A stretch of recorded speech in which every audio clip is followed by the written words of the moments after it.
Neurodivergent Moms, the podcast. Hi, everybody. This is a disclaimer on behalf of Melanie. It's impossible to be an expert on all aspects of neurodivergence because of how expansive and intricate the topic is. And I am no exception. I'm just one person with my personal knowledge from reading, practice, and experience. So I'm bound to miss things or get some things wrong. And I am certainly don't speak for all neurodivergent people. Melanie Gruben. Hi, everybody. Welcome back to a new episode of Neurodivergent Moms, the podcast. Today, I have with me Melanie. Hi, Melanie. Welcome. Hello. How are Thanks for you? having me. Good. Thanks for having me. Thank you so much for being here. It means the world. Thank you so much. So, Melanie, could you introduce yourself and tell us a little bit about yourself, please? Yeah, absolutely. My name is Melanie Gruben. I'm autistic.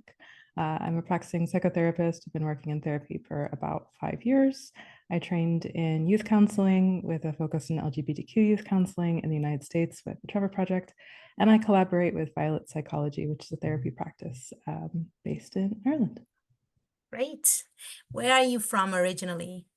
I am from Texas. Texas. Yeah. Great.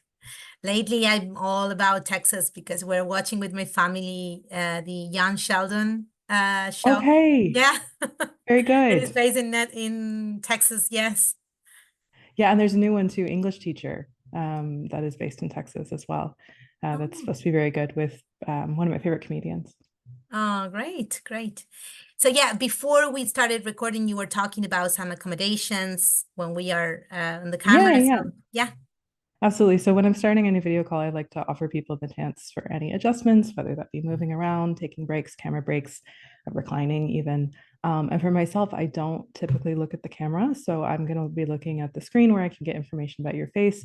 The camera feels like an eye to me, so I won't be looking at it. And then I also have my stim, although I also have a very sensitive microphone, so I'll probably try to do it very quietly. But yeah, that's what I need for this call. That's great. Fantastic. I was telling you before, I move a lot and I have lots of rings. Good. And I keep playing with them all the time.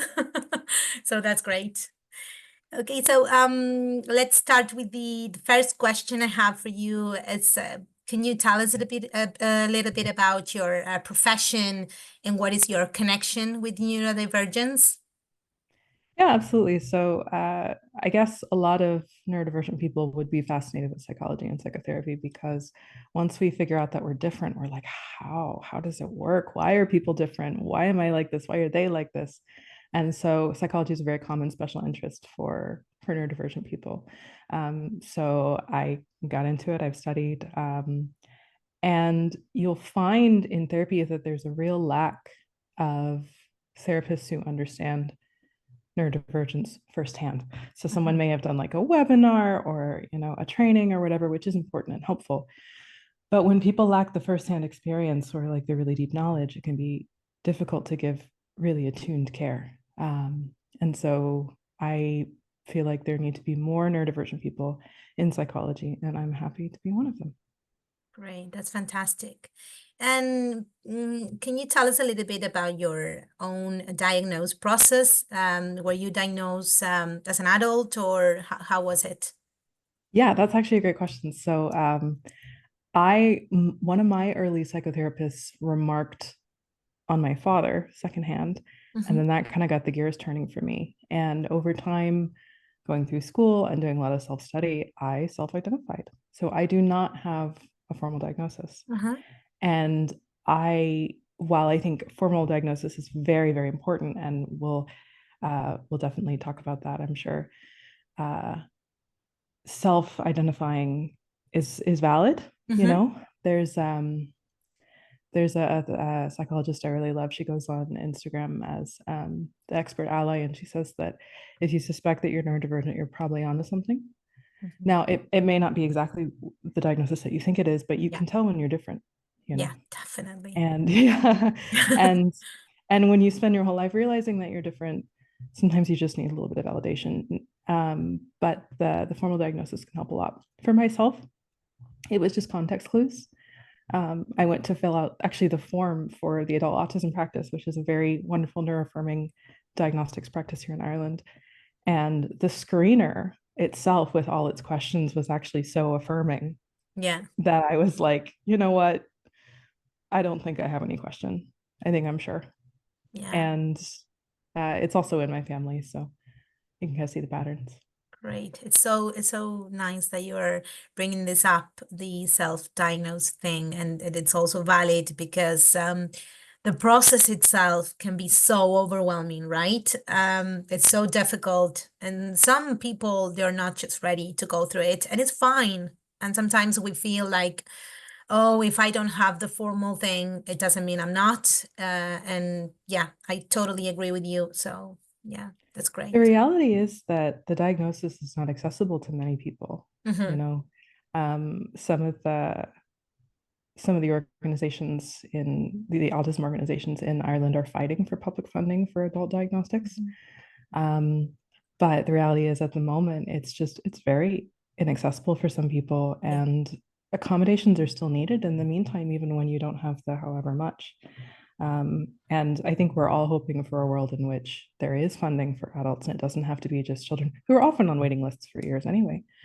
Um, and in the meantime, we need to know how to get care and how to treat ourselves. Yeah, definitely. Especially when you have like, for example, for me and my family, like I got my children diagnosed in Spain and now we moved to Mm. Ireland and you're always worried about, oh, it's not going to be valid, because it's been Mhm. done in another country, but it doesn't mean that they are not neurodivergent anymore because they are from abroad. They still need those accommodations and those little things. So yeah, it is like hopefully this process will get better and we can get public funding because it is very, very expensive and very long processes. And in the meantime, children are completely left alone without any help or just the families, even for parents, it's very overwhelming. Yeah. Yeah, absolutely. And the transition from one country to another is already going to be a lot, for a young person to take on. And then in addition to the risk of not having the accommodations that they need, school itself is just very, very overwhelming for young people, and especially for neurodivergent young people. And Yeah. on top of that, to have such a different type of school than what you had earlier, or a different Yeah. environment, like there's just so much adjustment. So having those accommodations in place are really important. Yeah, it is. And the amount of paperwork for me, like I'm the mom, I have to do it, but I'm ADHD, so for me paperwork and all these processes are so overwhelming. It takes Mm. a lot of time and then you get on the other hand, you get the guilt, that you have to be there because you're the mom and you should be able to do it. So it is very hard. It's a lot to take in, but it's still worth it because it's Yeah, very nice, absolutely. yeah, to change countries and have different cultures. Sure, absolutely. And the dairy here, I understand, is very good. But Yeah. um, I think too, it's important to just take a moment um, for neurodivergent parents and how challenging it is to be both neurodivergent, and also be trying to navigate parenting at all. Parenting is very high demands, Yes. regardless of the needs of your child, or if they don't have Hmm. particular needs. Just being a parent means being on call. It means being organized. It's a lot of paperwork. It's little sleep a lot of the times. It's a lot of multitasking, remembering lots and lots of Yeah. things, having systems. This is a toll for neurodivergent parents. And when I'm seeing a neurodivergent young person, I am they are my client, they're my priority, but as a therapist, that is. But the challenges that parents go through are also very valid. Yeah, definitely. Yeah. So, yeah, well, I wanted to talk about the adolescence and neurodivergent. Mhm. I was telling you about my experience when I was an adolescent myself. It was so hard. Mm. Didn't have a diagnose, and I felt so different. And it's a process itself that is really like it's those years of your life are really difficult. So I wanted to ask you like if you could tell us a little bit about that mixture, neurodivergence and adolescence. Yeah, absolutely. I think there's already a lot of pressure on young people, Mm-hmm. just in terms of just the world that we live in, and trying to figure out the future, especially with the global state of things. But there is special pressure again, for the education period for neurodivergent young people. And that's for two reasons. If you're in public school, it's a constant onslaught of sensory demands, of Mm-hmm. schedule demands, of socializing, um, attention demands, and just 7 hours or more. It's a really long time to be in one place. Um, and then, in the few cases that you're not in public school and you're homeschooling, you're doing some kind of alternative education, then you have isolation and lack of practice with socializing. So it's really just hard to win when you're a young person and you're in school. There's always going to be a lot of pressure. Accommodations can make a really, really, really big difference. Mm-hmm. But also, very importantly, are neuro-affirming parents. Parents that understand how difficult it can be for a young person, are compassionate with themselves, because very often when we're not being compassionate with a child, it's because they're behaving in a way that if we acted like that when we were young, it wouldn't have gone over well. So we're trying to protect them, right? Yeah. But actually, we are the ones that are capable of making it go well for them. Yeah. And I'm not personally a biological parent, but I believe that we all have a responsibility to bring the next generation into the future. Mm-hmm. And biological parents and adoptive parents have a lot more pressure than someone like me who's only parenting part-time, but we really, I think, all should see ourselves as parents. So I think we all have that responsibility to bring a neuro-affirming mindset. When we see a young person in public transit start screaming, our first response shouldn't be, God, someone get that kid in line. Yeah. Our first response is I wonder what's going on for them. I hope they're okay. Mm-hmm. I'm sure glad that I'm not experiencing that right now, and I'm going to do my best to be patient with them. Yeah. We don't know what's going on for somebody, and very often daily life is overwhelming for people. Yeah. Yeah. Like sometimes we struggle as a society to see beyond the behavior, right? Yeah. And Yeah. always the behavior is when there is a certain behavior they are trying to tell us much more. I like to talk about the iceberg theory about that, right? So yeah, that's very important. Yeah. Yeah. Behaviors are, they really are just part of the whole picture in terms of indicators. And I had a thought. What was it? Sorry.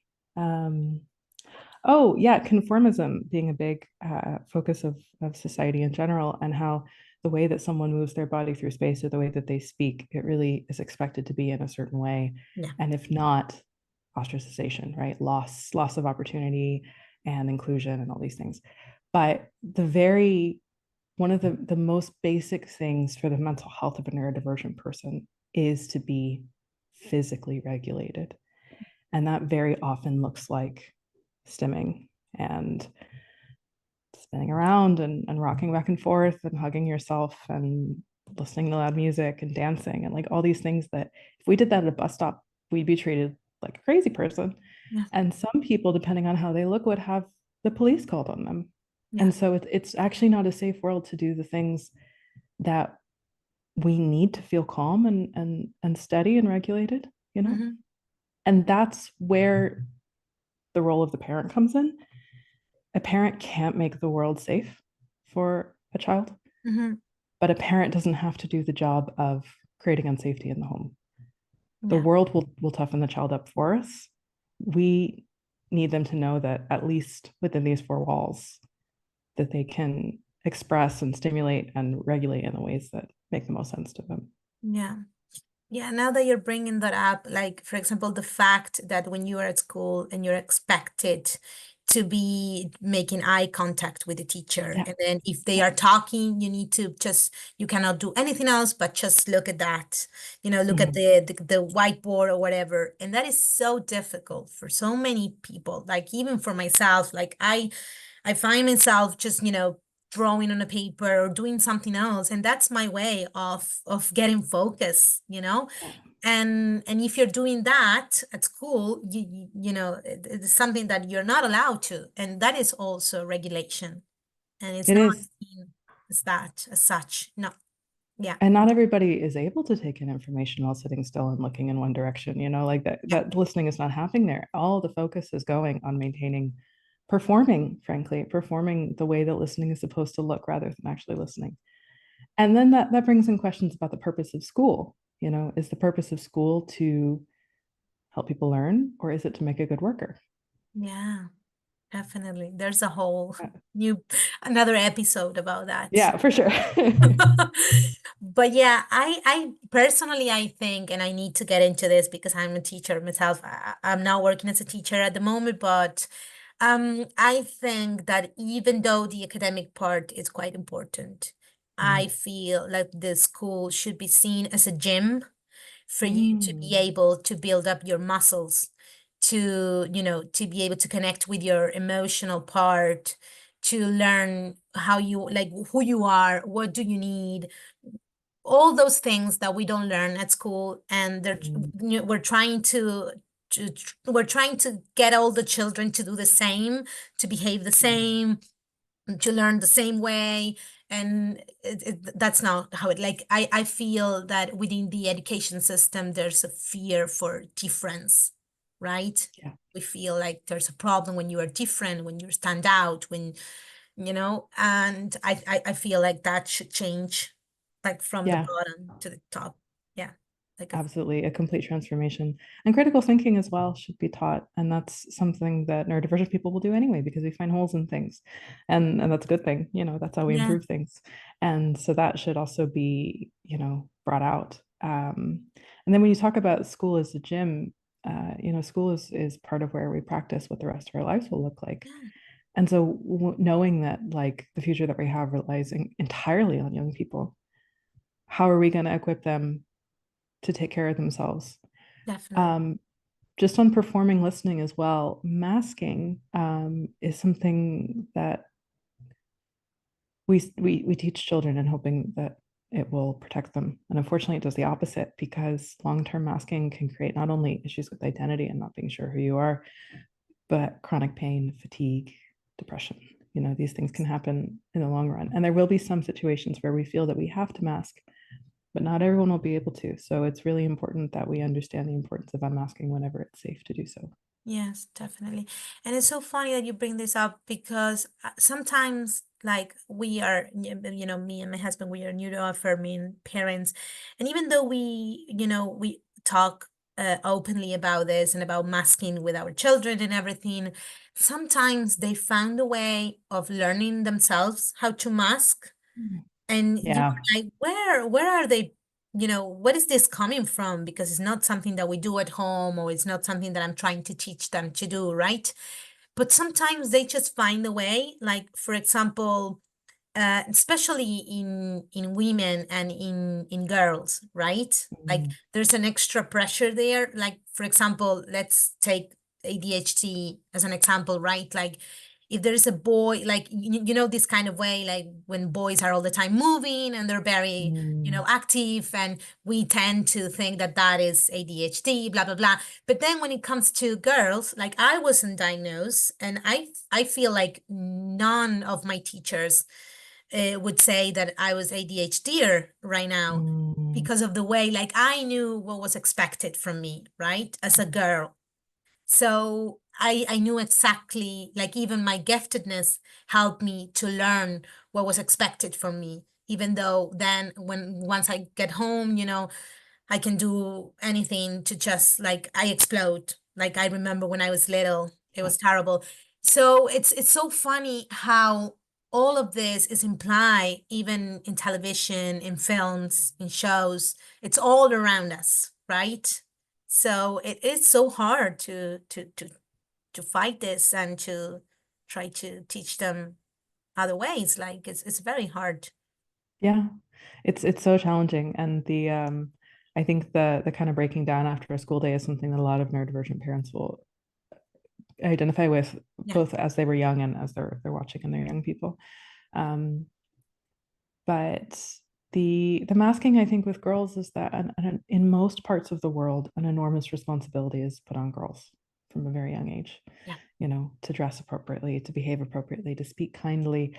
I would love to see some statistics on how many times young girls are asked, how would that make you feel, versus boys. I just Yeah. think, girls are taught to be very conscientious, very mindful of the neighbor and of others. And then when we mask, and especially ADHD girls, but also autistic girls, when we mask and then we look for diagnosis, people say, what are you asking? You can make eye contact, you can make small talk, you're still, well, these are all things that have cost me a lot, and yeah, that I think that imitation, like a lot of young people have this very human need that is quite right, of acceptance of peers, of family, of loved ones over anything. And we as humans will sacrifice nearly anything in order to experience acceptance, because we are social creatures. We're hardwired to be together. Yeah. And in a neuronormative world, for a lot of people, that means trying to hide the neurodivergence. Yeah, definitely. It's now that you bring that up about when you look for the diagnosis, people are like, "Ah, but you make eye contact," and I remember I realized like not so many months ago, 37 years old I am right now, that I taught myself how to look at here Yeah. in order Yeah. to so people, they don't see that I'm not making eye contact, but then at the end of the day, like, I'm not looking at the eyes, I look at here, and that is something no one taught me. Like, I learned myself how to do it because it was expected from me.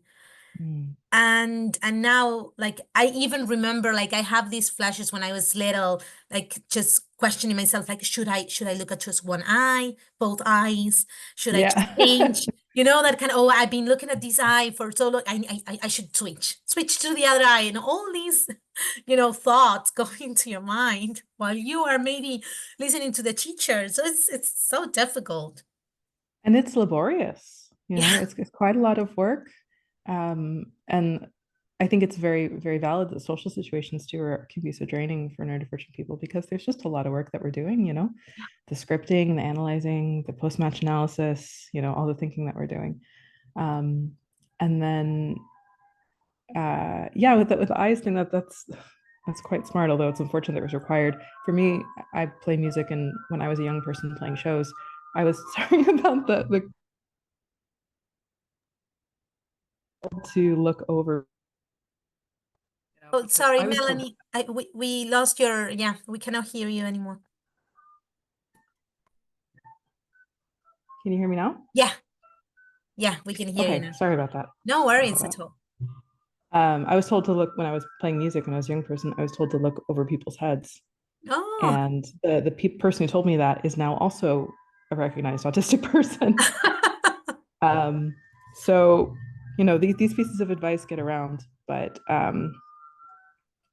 ultimately, yeah, it is a lot of work. And I think that we think about social interactions and therefore have a wisdom that neurotypical people don't always have about social interactions, like you with the eyes. That's something that someone maybe did automatically, but you're like, if I look between them, my eyes are moving, but if I only look at one, like, you've actually thought through it. All that And overthinking that we do about a social interaction, a simple one, or even when you have to get ready to make a phone call, right? yeah, It's like, I have all these thing I need to prepare myself. It's not that I cannot do it, like, I do it. But, and I'm not bad at it, but it's just, it takes so much energy. It's so draining, right? yeah, it is so draining. And then very often, because we do so much thinking about it, we become extremely socially capable. And then people go, I wouldn't have thought you were neurodivergent because you're so socially capable. Well, I'm socially capable because I think about everything. Like, I know the purpose of small talk. I don't think everybody knows the purpose of small talk. I think people do it, or sorry, the purpose of talking about the weather. Oh, yeah. You talk about the weather because it is not controversial. It is something everyone has in common. Yeah. And it changes. Talking about weather has a purpose. Yeah. But and now, it may be annoying sometimes, but there's a reason why people do it. But I don't think everybody's thought that deeply about conversation. True. Oh, small talk. Like I'm awful at that. For me, like I try to avoid all kind of situations when I know small talk is gonna happen. Even, for example, if I need to collect my children from school, now I don't have to anymore because they have school bus and I'm so grateful for it. But those, Yes. those 5 minutes you're standing at the door and you know that people are looking at you and you're supposed to like, it's not that I don't want to interact and I don't want to connect to other parents, but it's really, really hard for me. Like, I have to really overthink about it. Like, I really have to, okay, what am I going, okay, shall I comment on the weather? I Mm. learned that everybody says, oh, in Ireland, weather changes all the time, all these Like little you have like these go-to phrases. phrases. Yeah. Yeah. Def- And it's depleting, like it's quite normal for neurodivergent people to want substance and meaning in mm, conversation. And the fact is, we're not going to like the substance and meaning of everyone that we meet, which is sometimes why we have fewer friends, and that's okay. mhm. Like if we went immediately to the deep parts of conversation with everybody, we might find that we disagree very strongly with people. And that deepness means more stronger, but also fewer friendships. So there's nothing wrong with that. Yeah. Yeah, it's like for me, it's like if I get uncomfortable with the small talk, and then I go all the other stream and I overshare a It's lot it's in 5 minutes. and it's so hard to tell because whether it's oversharing just depends on the person. You're never Yeah. going to know until you get there. I learned small talk. It is a form of masking, but I learned it as a tool for job hunting because Hmm. it's a job hunting skill. Hmm. And I have 5 books on small talk. This is before I knew I was autistic. I bought books on, one of them is The Art of Small Talk. Another is How to Start Conversation and Make Friends. One is Miss Manners, the Right Thing to Say. I actually have the manuals on how to talk to people.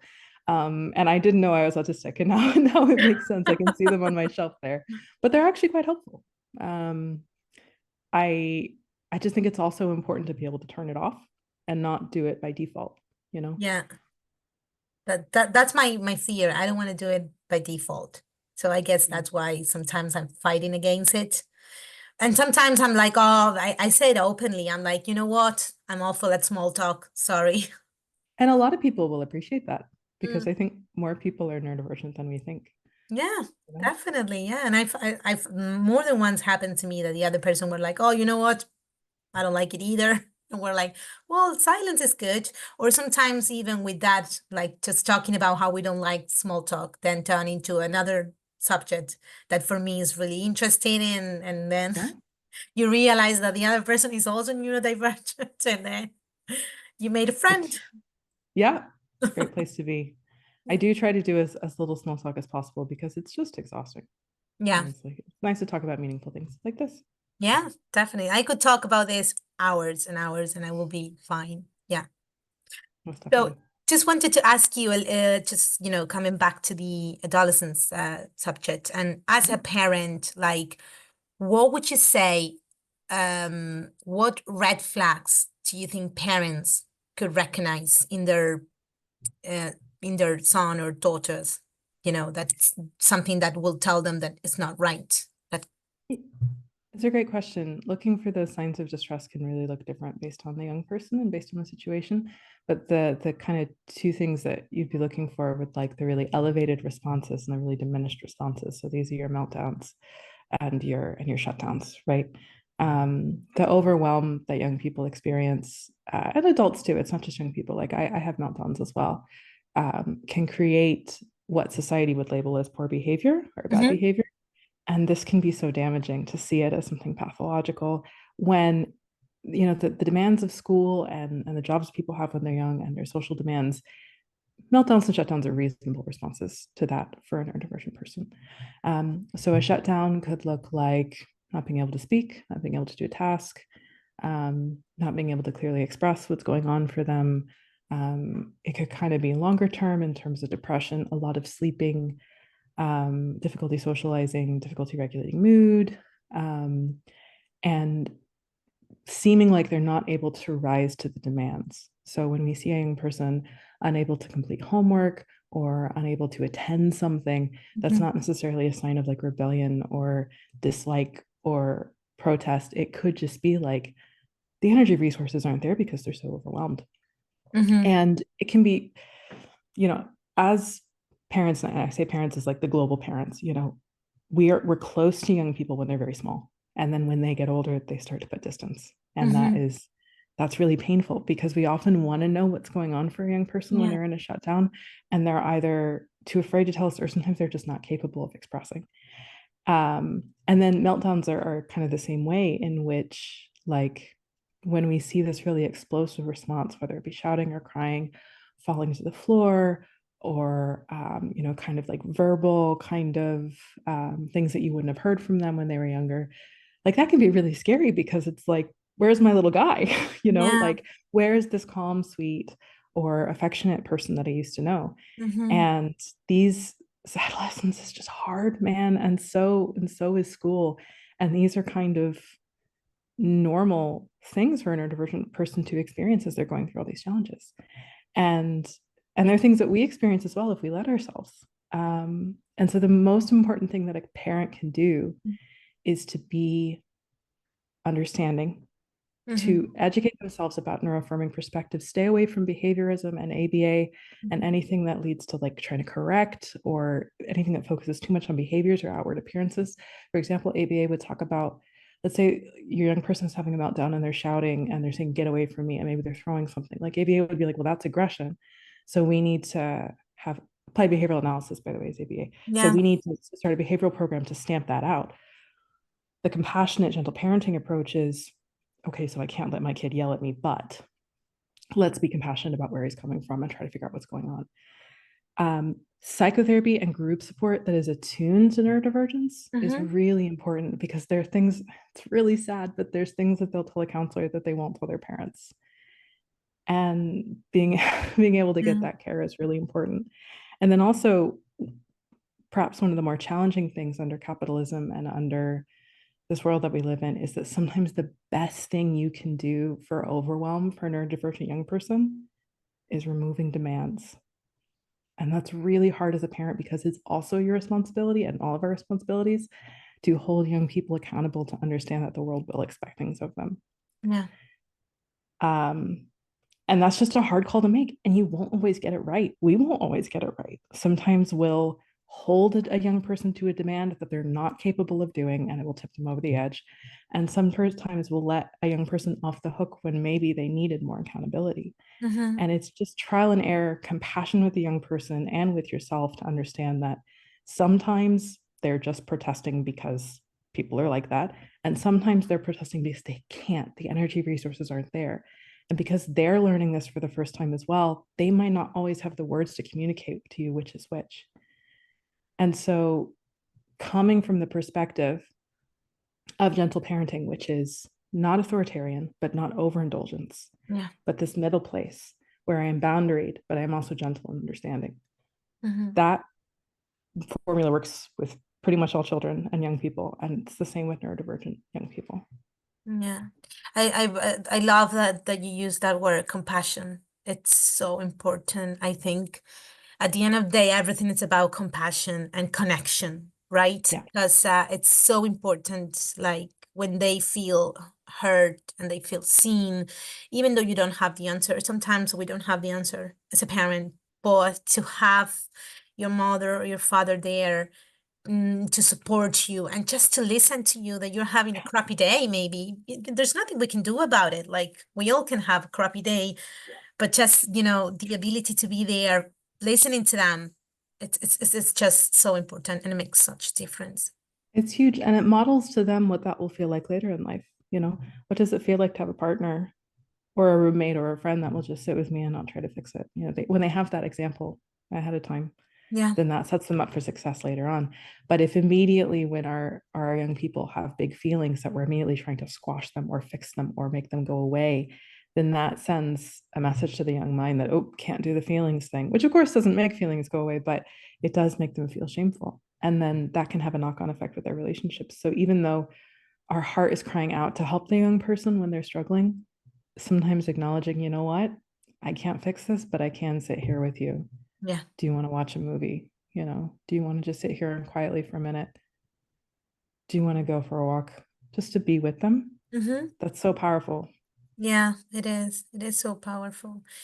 And then I also wanted to sorry, to ask you about addiction, because I feel, and I know there are many studies about it, there is a strong connection between neurodivergence and addiction. And sometimes addiction becomes our coping mechanism, right? And when I talk about addiction, I don't only refer to substance, but also, just the phone scrolling down all the time, many, many things. So, what are your thoughts on that? I think it's very valid. I want to start by saying that no addiction is inevitable. Nothing is inevitable. So I know that when we talk about tendencies, people who have like addiction in their families, they worry about maybe it will be me. No addiction is inevitable. So I'll just start saying that. Yeah. Just start by saying that. And then I would also say probably almost all of us are addicted to our phones. I would say, Yeah. or Yeah. work. I think most of us are addicted to something. So I just want to say that as well. That is But very true. Yeah. Yeah. And honest. And I'm no different, I'm not above that. But in terms of like substance bonding and, spending more time on our phone while we miss out on things that we really care about, it can be a variety of things.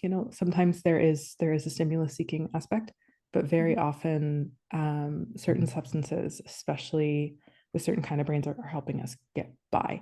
Now they're also harming us. So they're serving us and they're harming us. We wouldn't be using them if they weren't serving us somehow, even if there is also harm.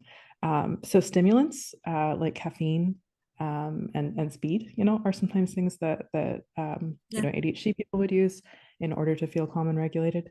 And then I guess that could be used for any of the neurodivergent people. That's just what's coming to mind, because the medicine is needed and the medicine isn't always there, like we need Adderall, we need Ritalin, and it's so hard to get and it's so expensive. And so people are going to use what works. And then there are side effects, but there's also side effects with prescription medication. In terms of like things like alcohol and heroin and these kind of like relief substances, like relief related substances, very often people are powering through or escaping from burnout and overwhelm. So very often, in my opinion, one of the best things that you can do to prevent leaning on substance bonding for dealing with burnout and overwhelm is getting into the practice. This isn't a fix-all, but it's one aspect of it. Getting into the practice of reducing demands, which again is hard under capitalism because our jobs demand a lot of us, so does school. But one of the best recipes for reducing or avoiding burnout is doing less, requiring less of yourself whenever possible. And that means that those moments that you feel like you should be partying and you feel like you should be the life of the party, but you don't think you can do it without alcohol, maybe I don't have to be social. Maybe I don't like this very much. Is it okay what about the like peer pressure? Because when you are 16, 17, you have the peer pressure and you need to, like, if you don't go to this party or if you don't do this, and I know, alcohol, it's a way of going through it. And maybe it's, as you were saying, you're not the kind of person, but there's also the peer pressure, and you don't want to be left aside, you just, it's hard. That's a really good point, and I don't think there's an easy answer for that one. But I will say that there are, although it may be difficult to find them, there are people out there who also don't think that's a good time. And it's very challenging to make friends anyway, but it can be for neurodivergent young people in school. But if there's any way to meet other people, in terms of like resisting peer pressure, it's just a strong force. Like, I'm not going to say that if I were around those people when I was a young person that I would be able to resist it. Like we just want to be accepted, We want to and belong. so we want to belong. And if it's not, if we don't feel that we can face that rejection, maybe we can find other people. Maybe there can be other people that we connect with over different things. I will say also that I feel like almost all young people end up trying things when they're young. And if there is an alternate way of dealing with burnout, that means that maybe substances are less likely to be the go-to. So teaching young people to slow down and to take breaks and removing demands when possible, and teaching self-compassion about the exhaustion that they experience. Accommodations can be a big part of this, because if you're able to wear headphones in the class or have breaks or stim, that overwhelm is actually going to be less, and the temptation to power through with alcohol is going to be lower, Yeah. potentially. So like creating that neuroaffirming home and that neuroaffirming school life, again, which is why diagnosis can be so helpful, might hopefully inoculate young people who statistically are probably all going to try alcohol, in order to not use that as something that they lean on going forward. Yeah. And we don't have to, the scary thing is we don't have that much control over it, you know. Mhm. Young people are going to do what they're going to do, and once they get to be a certain age, it's kind of out of our hands, but we can teach them what it feels like to feel safe. Yeah. I notice here the vaping thing, it's a big thing between Yeah. adolescents. Yeah. I've seen, I've been trying to observe behaviors and everything, and I've seen that it's a big thing. Like just vaping in school, everybody does it. And it's also a coping mechanism as well, as you said. But yeah, I'm sure more than one parent is struggling with that. Yeah, for sure. And I don't know much about it, to be honest. Mhm. But it hurts to know that there's only so much we can do to have power over young people, especially when biology is pushing them to be more independent and listen less to what we say. But So I we can just feel, go ahead. sorry, I interrupt you there. Go ahead. No, go ahead. No, I just feel that it is very important to work on the idea that being different is okay. That, because it's completely connected to your self-esteem, right? So when you feel that being different is right and it's okay and you are different and you can be different openly, you will have less peer pressure, Yeah, right? Even for me, like as an adult, we also experience peer pressure always. for sure. And I realized that now that, I'm completely okay about being neurodivergent and being different, and I'm honoring my needs as a neurodivergent person, I don't have to, go towards those coping mechanisms, because now I'm in a position when I can take care of myself and Mhm. and honor my differences. So I feel like this could also apply into parenting. Yeah, Mm. absolutely. And something that a question that I pose to my clients a lot, that I think is a valid question to collaborate with young people on, is what does rest look like for you? Mhm. Because actually, if we're on TikTok or Instagram and we're scrolling for hours, that makes us more tired and certainly more sad about the state of the world. Yeah. So what is active rest? So neurodivergent people need higher amounts of rest and recreation, and those two kind of together. So both the downtime that's unstructured and that's just Mhm. doing not much, and then also the active time that is a type of rest. And that is, again, like the addiction question is very complex, and I'm not an expert in it, but that is one of the components of why people use substances when they're neurodivergent, is in order to power through burnout. And so if we can actually teach, like, what does the preventative measure look like? Mhm. Mhm. What do you like doing? Mhm. Swimming is a really big one, not just for athletics, but for autistic people and for neurodivergent people, because it's pressure therapy. Yeah. It's putting, and so, like, what is that thing that makes your brain tick in a calming way, and how can you do more of it? Yeah. Yeah, that's very powerful. Yeah. Well, I just wanted to ask you as well a little bit about any recommendations that you have for those adolescents that can be listening to us and they feel maybe unseen, unheard, or they feel different and they don't know. Like sometimes, as you said, they don't want to talk to their parents about it. So, is there any organizations you think they could reach out for advice that you would like to recommend, or any? Yeah, As I Am is very good. As I Mhm. Am is good, and they are autistic led. I'm gonna go on a little bit of a rabbit trail here and just talk about queerness for a second, because there's a lot. I'm lesbian myself, and there's a lot of queer and trans people that are neurodivergent. Yeah. I think it's just because gender is a construct, and and we tend to question things that don't make sense, Yeah. just innately. And so one thing that can be really powerful, even if you're not sure if you're trans or queer, even if you're just questioning, or the compulsory heterosexuality or like cis normativity doesn't feel right, if you can find other queer people, other queer young people, Yeah. that can sometimes be the thing that like protects you as you move forward. And the chances of those queer people being neurodivergent is very, very high. So I recommend actually Belong to Youth Services, which they have youth groups in most cities, and they would have just a variety of activities and like youth leaders and resources about people who are queer or even questioning, and that's a really great way to meet other neurodivergent people.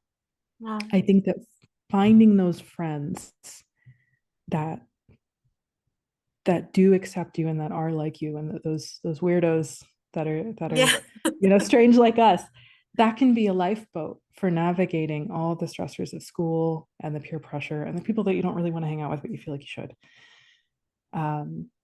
Interest groups are a great way to do that too. If you pursue your special interests, you will find other neurodivergent people. Yes. And social justice is a really big one. If you have a cause that you're passionate about, whether it be animal rights or environment, conservationism, housing, like if there's any one topic that you're really passionate about and you go pursue other groups that are into that, even if it's online, even if it's not in person, you will find neurodivergent people there, because we have strong senses of moral justice, and especially nature. Like we're big nature people. So I think finding those other friends, As I Am's a great organization, ADHD Ireland's very good, Thriving Autistic is good, Belong to is good, but also just like find the other weirdos, because that's really important.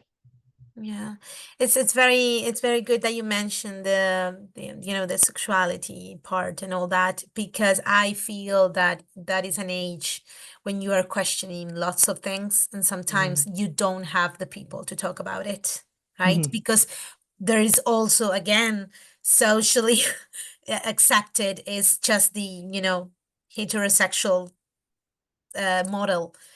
I just can't think of someone being ashamed of just being themselves. It's so painful. I think this is the, just as part of me, but I just can't. I just can't stand it. So that's like we should change this. This needs to be changed. And I feel that having these kind of conversations and, creating these conversations will help a lot. And we have to do it more. Absolutely. And then just in terms of, just to go back to organizations for a second, Violet Psychology is a queer affirming, neuro affirming practice based in Dublin, but also remotely. And two of us at Violet Psychology do work with young people. So if young people are wanting to talk to somebody that's kind of attuned to the experiences, who have the diagnoses ourselves, then that's always available as well. And it's violetpsychology.com. That's nice. We're gonna add all these names and everything, all these information onto the episode description and everything, so people can, I'll add the links and everything, because I think it's very important. Yes. So, Melanie, just wanted to ask you, what advice would you give a parent with a son or a daughter struggling with their identity recognition? So, I mean, I think it's clear from the conversation so far that acceptance is really important.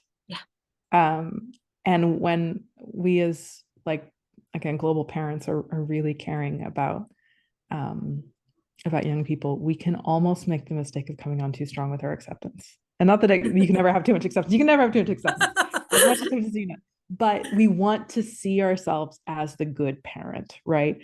We want to see ourselves as maybe the parent we never had, or that our generation never had. We want to, like, I want to know that my child can come to me with anything. And in doing so, we come on so strong. Young people are very sensitive to embarrassment, and they can be like, oh, mom, dad, I don't want to take it with us, And so it's challenging to, just not be telling your child every single day, like, I accept you unconditionally, like, come to me with anything, and almost just step back a little bit. And, psychological safety Yeah. comes from being approachable. Yeah. If we feel like we can bring something up with somebody, that's a type of psychological safety. It doesn't necessarily mean we have to go to them every time. Mm-hmm. And that's challenging. Yeah.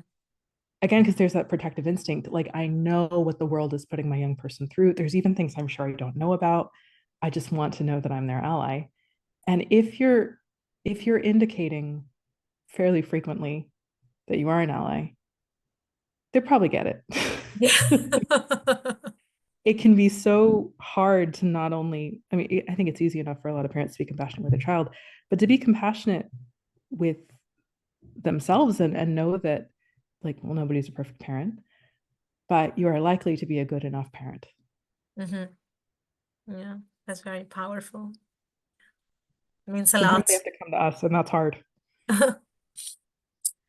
So, well, this is kind of a tradition in my podcast. I just wanted to ask you, just to wrap it up.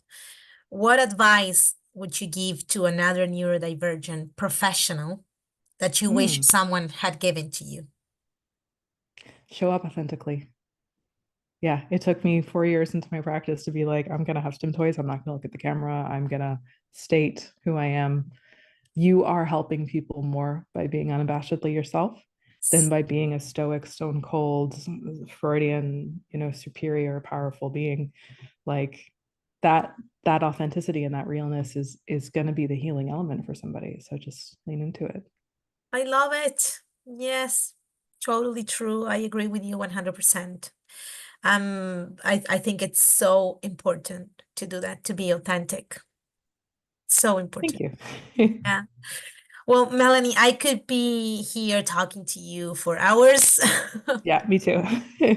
This is so great. I think we should do it again sometime if you're happy Yeah, to. absolutely. So many things we could. Maybe in Spanish one day if I really work on my Spanish. Yeah, No, of course. Well, it was lovely to have you here. Just wanted to ask you if someone wants to find you somewhere or reach out to you. Oh, Where yeah. can they find you? So melaniegrubenTherapy.com, GRUBEN, melaniegrubenTherapy.com, or I'm on Instagram at Melanie Gruben Therapy. And then you can find me as well on the Violet Psychology page. So thanks for having me. That's great. Thank you so much for this. I'm sure everybody will have lots of good advice to take from here, and it's been great. Thank you so much. Yeah, thank you, Sabrina. Take good care. Bye. Bye. Neurodivergent Moms, the podcast.